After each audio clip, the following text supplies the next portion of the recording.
Monsieur le ministre conseiller, Mesdames les directrices générales, Mesdames et Messieurs les intervenants, chers amis, bonjour. Et aussi bonsoir à nos amis chinois qui nous regardent en cloud en ligne. Ils nous regardent en ligne et je les souhaite aussi le bienvenu. 欢迎各位同胞，欢迎各位关心中法文化旅游的驴友朋友们在云上，在巴黎与我们相逢。Je m'appelle Chupo, je suis le président de l'association Les Amis de Woudjeni. Nous avons immense l'honneur d'organiser ici, au théâtre des Sablons de Neuilly, le forum rencontre, le dialogue de culture et du tourisme France-Chine. Je remercie très chaleureusement Madame Olivia Cricois, ministre déléguée du tourisme, Monsieur Ravarin, l'ancien Premier ministre français, Monsieur Jean-Christophe Fromentin, maire de Neuilly, Monsieur Yan Zhengquan, ministre conseiller, chargé de culture de l'ambassade de Chine en France. Mesdames, Messieurs, comme le thème indique, ce forum souhaite de réunir les grands acteurs français et chinois dans la culture et le tourisme afin de redynamiser la rencontre entre les Français et les Chinois, stoppée, hélas, par la Covid depuis ces derniers temps. Abbé Pierre disait qu'on n'existe que par rencontre. Académicien François Chen dit aussi la vie est une série de rencontres. La relation État-État est tout comme la relation humaine. Sans rencontre, rien n'est possible. Maintenant, j'invite Monsieur le maire, je pense que ce sera bien que, puisque vous avez aussi votre publication pendant 15 heures, je donne la parole à Monsieur le maire. Monsieur le maire de Neuilly, Jean-Christophe Fromentin, c'est l'un des soutiens du premier heure de ce forum. Nous lui devons énormément et nous remercions infiniment pour votre accueil si chaleureux dans votre belle ville.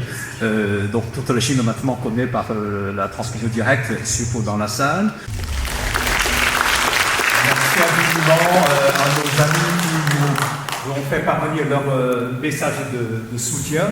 Maintenant, le Premier ministre qui est présent, qui va nous faire l'honneur de parler de sa vision concernant la rencontre. Monsieur le Premier ministre, la parole est à vous. Merci. Bonjour, Nira.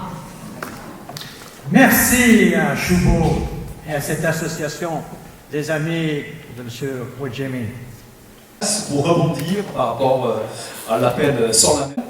Et puis on parle beaucoup de l'Olympique, des Jeux Olympiques, qui est un très grand événement. Je voudrais aimé passer la parole au président Marc Verrier, qui a fondé une très grande fédération, ça s'appelle Olympar.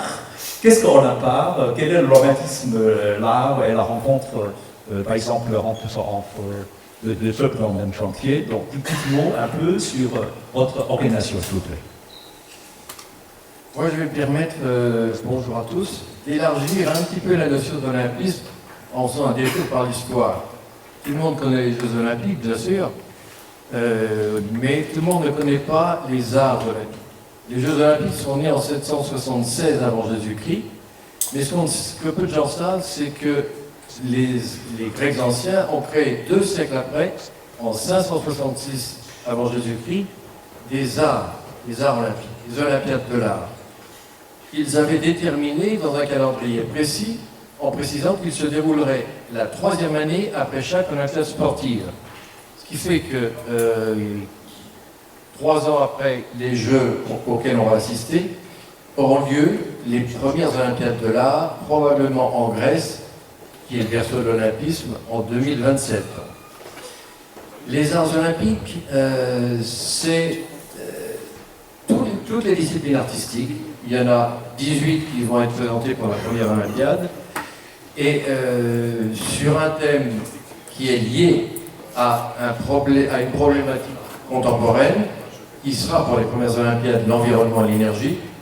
Et une des spécificités, enfin il y a 2 spécificités. La première, ce sont les valeurs. On impose des valeurs exclusivement liées à la beauté universelle, à l'harmonie et à la non-violence. Qu'est-ce qu'on entend par beauté universelle? Eh bien, imaginez un artiste dans une discipline quelle qu'elle soit, qui va penser à créer une œuvre dont la beauté va plaire aussi bien à un Asiatique qu'à un Africain, qu'à un Occidental, quelle que soit sa culture. Ça, c'est ce qui va pouvoir ressortir. Et ceux qui vont voter pour faire ressortir les œuvres les plus universelles et les plus harmoniques, c'est le public mondial. Parce que vous avez tous remarqué que dans les jurys professionnels, il y a un petit écueil qui est celui parfois que le public n'est pas toujours en accord avec un jury professionnel. Et là, on va mettre en place un système que la technologie aujourd'hui permet de mettre en place, de créer, avec des algorithmes qui permettront au public mondial, dans tous les pays, on a déjà plus de 70 pays de votants qui se sont inscrits en ligne et qui vont juger, entre guillemets, les œuvres d'art de façon anonyme, de manière à ce qu'il n'y ait aucune tricherie, aucun doublon ne pourra être possible. C'est quelque chose qui va ressortir. Donc, en gros, la base, c'est ça, les arts olympiques. Les Olympiades de l'art, qui auront lieu, en principe, en 2027. Mais on va lancer une annonce officielle, probablement à Genève, à l'automne 2023. Voilà, si vous avez des questions. Merci, magnifique. J'apprends des choses. Monsieur Lager. Oui, je pense que la complication, c'est qu'on est ici tous liés par rapport à l'année 2024, l'année de culture et du tourisme. Et donc, on a un clin d'œil par rapport à l'olympisme. Donc, on est très intéressé de savoir comment l'olympisme peut lier le peuple chinois et le peuple français ensemble. Avez-vous un projet pour le peuple chinois?